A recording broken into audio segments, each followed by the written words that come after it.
Olá, pessoal! Estamos de volta para mais uma aula de Geografia. Eu sou o professor Ilberson do Nascimento, seu professor de Geografia, e eu vou dar continuidade às nossas atividades. Vamos verificar o objeto de conhecimento da nossa aula.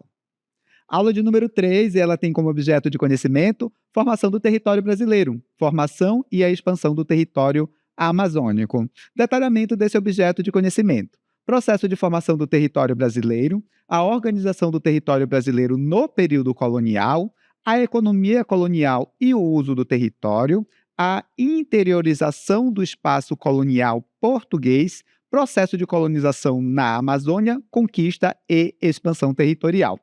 Feita a apresentação do objeto de conhecimento da nossa aula, bem como do seu detalhamento, a gente vai de conteúdo.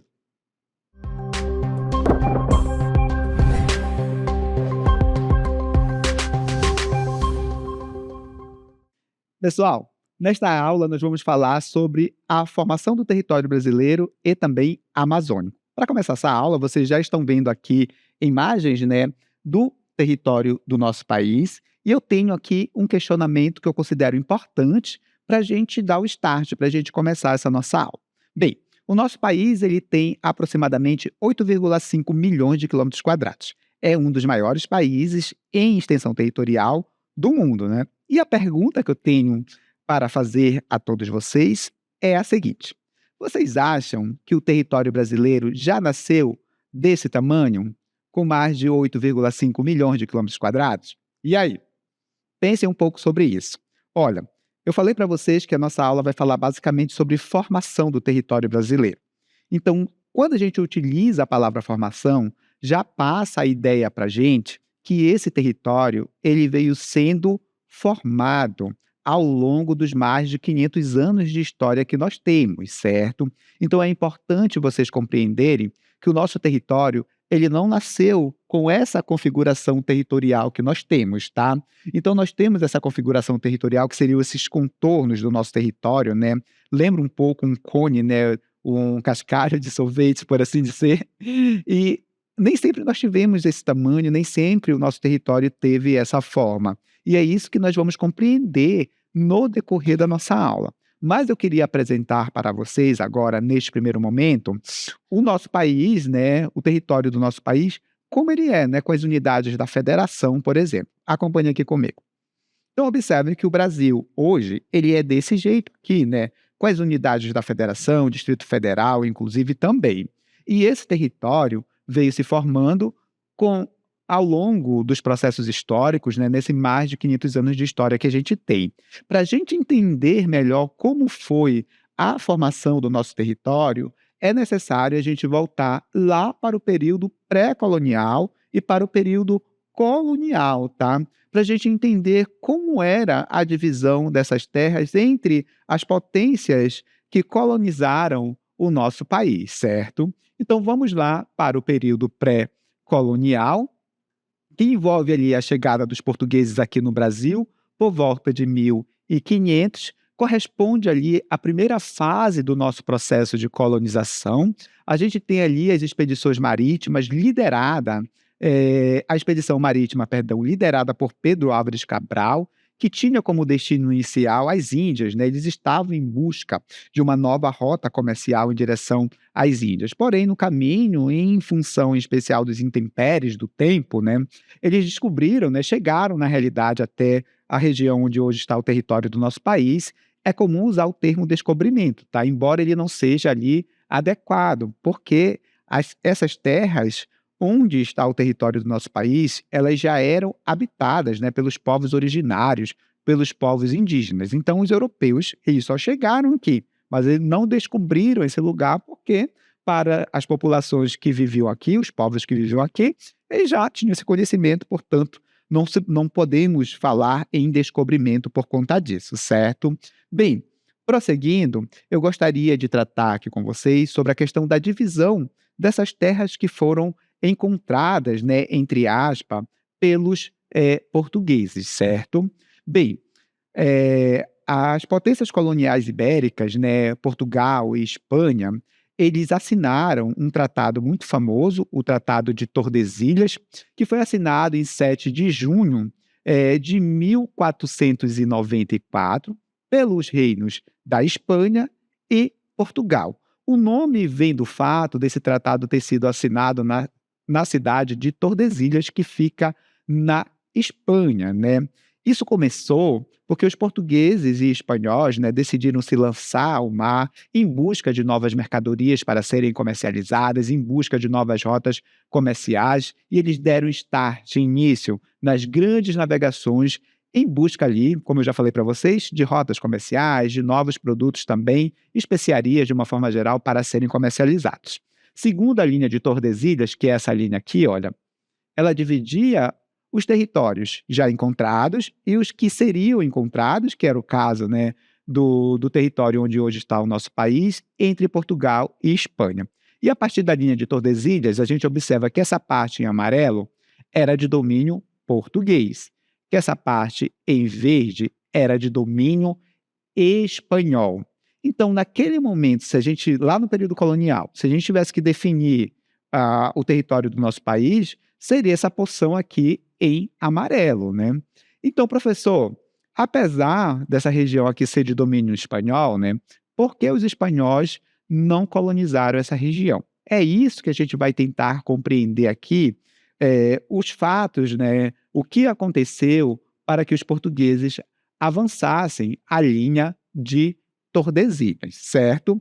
Até aqui está tudo tranquilo, está dando para compreender o conteúdo.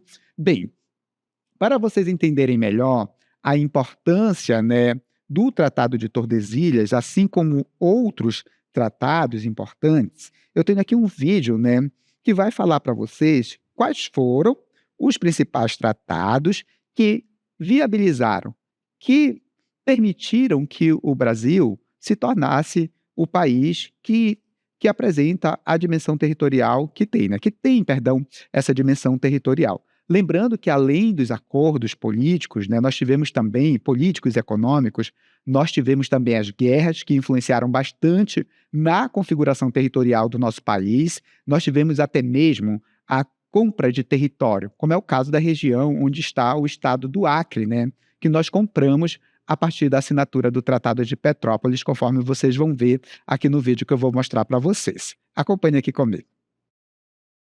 Mapa de Tordesilhas de 1494 representa a divisão entre Portugal e Espanha, dividindo as terras da América por uma linha imaginária. No mapa Cantino de 1502, verificamos como o mapa do Brasil era representado e conhecido pelos colonizadores. Já o mapa das capitanias hereditárias nos mostra como o território do Brasil foi dividido em faixas de terras e concedidas aos nobres de confiança do rei Dom João III. Essas poderiam ser passadas de pai para filho e, por isso, foram chamadas de hereditárias. Com o mapa do Tratado de Utrecht, de 1713, podemos verificar a representação e definição entre Portugal, Espanha e França em relação ao rio Oiapoque, como limite entre Brasil e Guiana Francesa, incorporando o Amapá. No mapa do Tratado de Madrid, de 1750, podemos analisar a representação entre Portugal e Espanha que legalizaram a ocupação portuguesa em direção ao interior do Brasil e incorporaram a região amazônica. No mapa com o Tratado de Santo Ildefonso, de 1777, estabeleceram a parte oeste do Rio Grande do Sul como sendo da Espanha. Já no mapa do Tratado de Badajoz de 1801, reincorporam ao território brasileiro a região oeste do Rio Grande do Sul, estabelecendo as fronteiras do Brasil. E, por fim, o mapa do Tratado de Petrópolis de 1903, onde o Brasil comprou da Bolívia o território do Acre, que havia sido invadida por seringueiros brasileiros. Muito bem, olha, a partir da assinatura desses diversos tratados, deu para a gente compreender, né, como foi que o território brasileiro ganhou a configuração territorial que apresenta hoje, né? Esses tratados eles foram de fundamental importância para que a gente tivesse a dimensão territorial que nós temos hoje, né? Mas não esqueçamos também que nós tivemos ali muitas guerras por conta de território, algumas guerras na realidade por disputas territoriais, certo? E tivemos também territórios que foram comprados, conforme eu já falei para vocês, a região onde hoje está o Acre, que foi adquirida ali a partir da assinatura do Tratado de Petrópolis, certo? Bem, quero apresentar para vocês a localização e posição geográfica desse vasto território, desse país com dimensões continentais, que é o Brasil. Acompanhe aqui comigo. Bem, tem um mapa aqui, e nesse mapa a gente observa alguns paralelos e meridianos, e esses paralelos e meridianos são importantes para a gente fazer a localização e a posição geográfica do Brasil, certo? Bem, o principal paralelo que nós temos é a linha do Equador. Essa linha bem aqui, olha, que divide o mundo em dois hemisférios. O hemisfério norte, esse daqui, e o hemisfério sul. Conforme vocês podem observar, a linha do Equador, ela passa em cima do território brasileiro, tá? Então, isso significa dizer que o Brasil tem terras nos dois hemisférios, no norte e no hemisfério sul. Mas a maior parte das terras do nosso país está no hemisfério sul, tá bom? 93% do território brasileiro está no hemisfério sul e apenas 7% no hemisfério, norte. Então, a maior parte do território brasileiro no hemisfério sul e apenas 7% no hemisfério norte. Tudo bem? Bem, em relação ao meridiano de Greenwich, que é essa linha aqui que eu estou destacando para vocês, esse meridiano divide o mundo em dois hemisférios também, só que no hemisfério oriental ou leste, né, e o hemisfério ocidental ou oeste. Para cá está o leste, para cá está o oeste, tá? Então, a gente observa que todo o território brasileiro se encontra a oeste do meridiano de Greenwich, tá? Então, essa seria, basicamente, a localização e posição geográfica do Brasil. Tudo bem até aí? Deu para compreender? Bem, já que a gente já entendeu um pouco como foi a formação do território brasileiro, agora, especificamente, eu gostaria de tratar com vocês sobre a formação do estado, a formação do estado do Amazonas e conquista e expansão territorial aqui na Amazônia de uma forma geral, tá bom? E para começar, né, esse momento, eu tenho aqui um vídeo, né, que ilustra um pouco, né, que fala um pouco, mostra para a gente um pouco do estado do Amazonas, né, que a gente vai acompanhar aqui, conforme vocês podem observar, né? Eu tenho aqui algumas cidades para destacar para vocês, a começar com Parintins, que é a segunda cidade mais populosa do estado do Amazonas, né, onde acontece o Festival de Parintins, São Gabriel da Cachoeira, no extremo norte do estado do Amazonas, conhecida ali pelas suas belas paisagens naturais, né? Nós temos também Itacoatiara, um município importante do estado do Amazonas. Temos também o município de Manacapuru, bem próximo aqui da capital, Manaus, certo? Temos também Rio Preto da Eva, conhecido ali pelos rios e igarapés que cortam esse município. Temos também Presidente Figueiredo, muito famoso pelas cachoeiras, né? Um importante polo turístico aqui do estado do Amazonas. Saindo um pouco mais para o sul, a gente tem Lábrea, né, uma cidade importante também para aquela região ali. Destaco também o Careiro, que já fica aqui mais próximo da capital amazonense, certo? Vou acompanhando aqui esses municípios. Boca do Acre, que já está lá no extremo sul do estado do Amazonas, né? Esses são aí municípios importantes que compõem os 62 municípios que fazem parte, integram aqui o estado do Amazonas. A gente vai buscar entender como foi que esse vasto estado ele surgiu, entendendo também como foi o processo de conquista e expansão da Amazônia e, posteriormente, a formação do estado do Amazonas. Bem, para falar da conquista e expansão territorial na Amazônia e formação do estado do Amazonas, eu vou trazer um convidado especial, um especialista, na realidade, na área, o professor de História, professor Ananias Carvalho, que vai falar um pouco sobre como foi todo esse processo. Acompanhe aqui comigo. Fala, galera da segunda série, tudo bem com vocês? Eu sou o professor Ananias Carvalho, do componente de História. Vamos falar um pouquinho sobre a Amazônia, especificamente o nosso estado do Amazonas. Vamos citar um pouquinho o processo de ocupação territorial dessa região. É importante frisar que antes da ocupação efetiva do território, grande parte desse território pertencia à coroa espanhola. Vamos lembrar um pouquinho, tá bom, gente? Tratado de Tordesilhas dividia as terras recém-descobertas, entre aspas, entre as duas potências coloniais, que era justamente Portugal e Espanha. E o território da Amazônia pertencia primeiramente aos domínios espanhóis. Como a gente sabe, né, gente, algumas expedições ibéricas tinham o objetivo de reconhecer a região. Destaco para vocês 3 deles, tá bom, gente?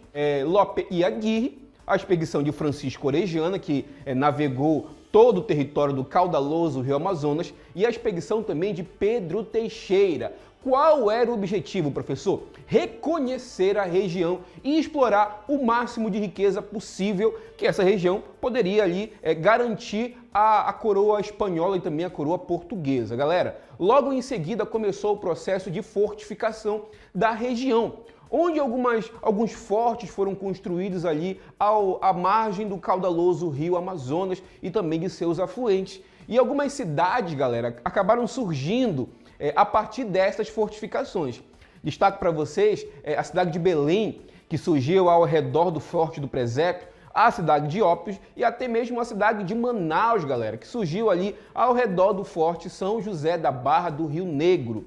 Galera, uma data importante para a gente entender esse processo. 1750 é assinado por Portugal e Espanha o Tratado de Madrid. E esse tratado ali garantia a posse da região amazônica para os domínios portugueses. Portugal, então, passa a ser o real colonizador desse território. E a partir desse processo de colonização português, vilas surgem, cidades surgem, e a região onde hoje é o atual estado do Amazonas, a priori, fica subordinado à província do Grão-Pará, tá, gente? Posteriormente, essa região vai se emancipar e se tornar a província do Amazonas e, posteriormente, o nosso grandioso estado do Amazonas. Professor Ananias, muito obrigado pela excelente contribuição. Fez um resumo de como foi esse processo de conquista e expansão territorial na Amazônia e também a consolidação do estado do Amazonas, formação e consolidação do estado do Amazonas. A gente vai entender um pouco melhor quais foram as principais expedições realizadas pelos espanhóis e pelos portugueses também, que possibilitaram essa conquista do território amazônico. Acompanhe aqui comigo. Bem, começo com as expedições espanholas, está aqui pela Amazônia. Eu destaco para vocês a expedição de Gonzalo Pizarro, que partiu de Quito em direção ao Oceano Atlântico, né? Temos também Francisco de Orellana, que atravessou todo o rio Amazonas. Então, essas foram as expedições espanholas. Prosseguindo, a gente tem o domínio, né, a expansão do domínio português aqui na Amazônia. Então, em 1616, sob o comando de Francisco Caldeira de Castelo Branco, né, 1616, fundaram ali o Forte do Presépio, né, hoje conhecido como Forte do Castelo, e aos arredores desse forte surgiu a cidade de Belém, né, isso que é a capital do estado do Pará. Lembrando que essas fortificações elas tinham como principal função a defesa do território. Por isso, elas eram construídas em lugares estratégicos, em um ponto bastante elevado, e no caso do Forte do Castelo, né, a gente tem esse forte sendo localizado no estuário da Baía de Guajará, porta de entrada para a Amazônia de uma forma geral. Então, a Baía de Guajará era por onde as expedições entravam aqui na Amazônia quando vinham, obviamente, pelo Oceano Atlântico, tá? 1623, a gente tem a fundação do Forte de Santo Antônio de Gurupá. Gurupá é um município do estado do Pará e essa fortificação existe até hoje e muito bem conservada. Dizem que essa conservação veio mais pelo abandono. O forte ficou abandonado, né? Então ele é bastante preservado, inclusive por conta disso, certo? Bem, destaco também para vocês que os fortes eles serviram para que Portugal controlasse as terras invadidas aqui na Amazônia, tá? E prestavam ali, né, serviam como base de apoio para as expedições religiosas, para as missões promovidas pelos colonos, né? Base também para as missões que tinham como principal objetivo, né, buscar, né, por mão de obra nativa, para a realização do trabalho escravo na coleta das drogas do sertão.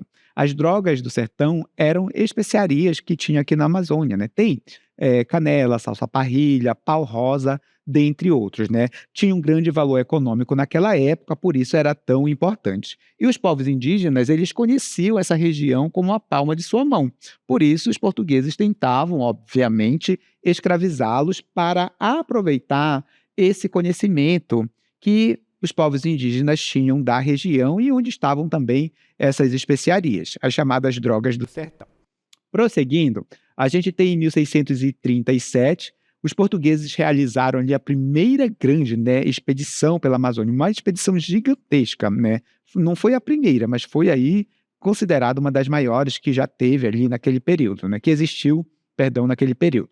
Com mais de 2.000 pessoas. Durante essa jornada, ocorreu ali a exploração de frutos como cacau e também a castanha. Essa expedição foi liderada por Pedro Teixeira, tinha como principal objetivo ali explorar o rio Amazonas, tomou posse de terras em nome da coroa portuguesa, através da instalação dessas fortificações, né? Eles construíram várias fortificações ao longo da calha dos principais rios da região, como o Rio Negro, Rio Amazonas, Rio Tapajós, dentre outros, certo? E também nós tínhamos ali as missões religiosas que foram muito importantes para a ocupação da Amazônia de uma forma geral. Prosseguindo, a gente tem o ano de 1755, que foi criada a então Capitania de São José do Rio Negro, subordinada ali ao então estado do Grã-Pará e Maranhão, tá? E somente em 1850, no dia 5 de setembro, foi criada a província do Amazonas, desmembrada ali da província do Grã-Pará. Então, somente em 1850, né, o estado do Amazonas vai ali ganhando mais autonomia administrativa, né, para se tornar o grandioso estado do Amazonas, né? Então, em 1755, ele ainda estava ligado ali, né? Foi criado e ligado ali nesse momento ao estado do Grão-Pará e Maranhão.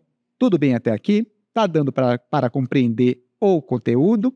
Bem, falamos já de como o estado do Amazonas ele se formou, não é isso? E agora eu vou apresentar para vocês, né, como ele é de fato e suas principais características voltadas à área e também população. Esse aqui é o estado do Amazonas, maior estado da federação, com mais de 1,5 milhão de quilômetros quadrados e uma população que se aproxima dos 4 milhões de pessoas, dado do IBGE 2022. Bem, o estado do Amazonas é muito grande, mais de 1,5 milhão de quilômetros quadrados, mas a população não é tão grande assim.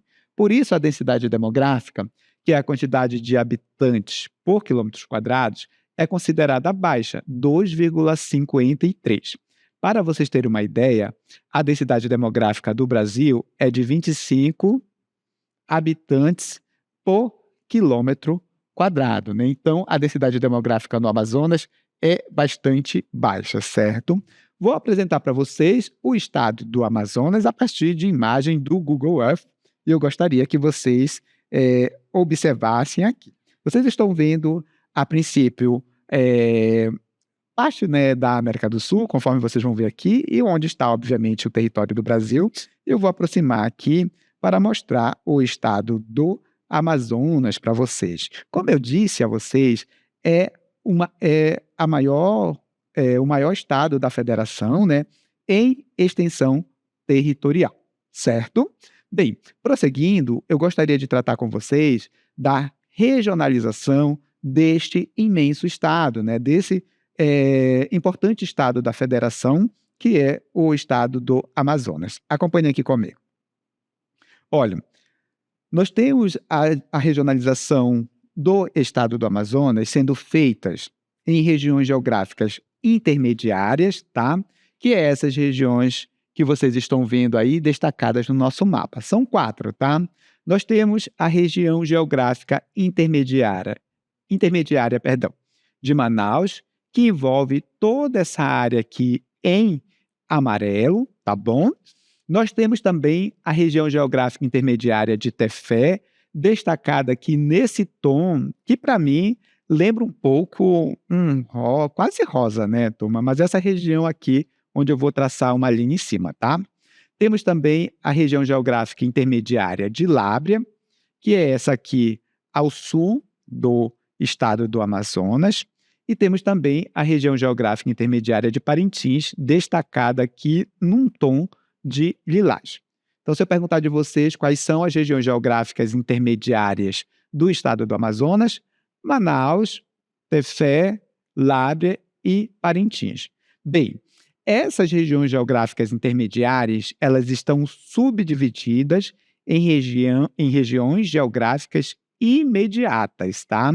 E quando a gente subdivide em regiões geográficas imediatas, a gente tem essa configuração aqui do estado do Amazonas, essa regionalização do estado do Amazonas. E eu vou destacar para vocês quais são as 11 regiões geográficas imediatas do estado do Amazonas. A começar com Manaus, destacada aqui na cor amarela, eu vou fazer uma linha em cima, tá? Porque às vezes as cores podem não parecer para vocês como eu estou vendo aqui. Então, essa aqui é a região geográfica imediata, de Manaus, que envolve municípios como Borba, Careiro, Careiro da Vaz, Iranduba, dentre outros. Ao norte aqui, nós temos a região geográfica imediata de São Gabriel da Cachoeira, tá? Que envolve o município de São Gabriel da Cachoeira, Barcelos e Santa Isabel do Rio Negro. Aqui, nessa região mais central, nós temos a região imediata de Coari, que envolve ali os municípios de Anori, Beruri, Codajás, certo? Temos a região imediata de Manacapuru, destacada aqui nesse tom perto de Lilás, tá? A região geográfica imediata de Manacapuru, e temos, fazendo parte dessa região geográfica imediata, Anamã, Capiranga, Manacapuru, Novairão. Temos também a de Tefé, que é essa região aqui. Temos também a região geográfica imediata de Tabatinga, que é essa destacada aqui mais a oeste do estado do Amazonas, essa região aqui, tá bom? Bem, prosseguindo, a gente tem a região geográfica imediata, tá? Lembrando, a gente está falando de região geográfica imediata de Eirunepé, destacada aqui nesse tom de verde quase limão, certo? Bem, fazem parte dessa região geográfica imediata o município de Eirunepé, Envira, dentre outros. Temos também a região geográfica imediata de Lábrea, tá? E aqui fazem parte os municípios de Boca do Acre, Canatumã, dentre outros. A de Manicoré, que está localizada aqui nessa região, e envolve o município de Manicoré, Humaitá, entre outros. A de Parintins, que envolve o município de Parintins, Barreirinhas, Boa Vista do Ramos, entre outros. E também a de Itacoatiara, destacada aqui em vermelho, que envolve o município de Itacoatiara e também o município de Itapiranga, certo? Bem, essas são as regiões geográficas imediatas, né, do estado do Amazonas, e essas regionalizações, elas são importantes, né, para o poder público implementar as chamadas políticas públicas, né, para ajudar a melhorar ali a qualidade de vida da população de uma forma geral. Bem, com isso a gente finaliza o conteúdo da nossa aula.